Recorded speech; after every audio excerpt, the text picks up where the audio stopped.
I mean, the program's amazing because I can't believe the transformation in some of the ladies. Like it's insane. Like how do you go from, like, how do you explain that to your family? Like, I've just lost 100 pounds online, like, and I feel good and strong. I'm really happy for, like, I feel like those ladies are my friends. I'm so happy. In my 20s and 30s, I was always just happy with my body. I was like around 125 pounds. I never outgrew any of my clothes. I had kids. I got back to my weight fine, no problem, below my original weight. It was when I got into my 40s that I started to gain weight, and it was just gaining and no losing. And then COVID hit, and I think just not going to the office. I was home like a fridge all day. And that was when I found your program. So that was great.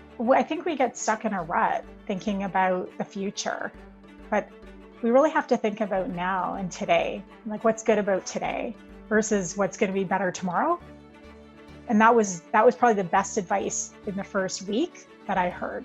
The mind shift started right there. The first day I went to the grocery store, and I've never really been in a program like that where I've said, like, let's get rid of the processed foods and the sugar right now. And the day I stopped all that crap, that was it. I just feel stronger overall. And especially when you can see the muscles, right? Like I could actually see the muscles on my body. So I'm like, okay, I must be getting stronger. Yeah, it's pretty fun. But it's funny because even when I started this program, after about 6 weeks, the kids were like, well, when is it going to be done? And I'm like, I don't think it's ever going to be done. It's going to just keep going. It's been a great experience. Thank you very much for your honesty and your encouragement. And I like the fact that you don't let us get away with just making all these excuses all the time. And I appreciate the support you give to me and to the other ladies. And you're doing a great job. So thank you for everything.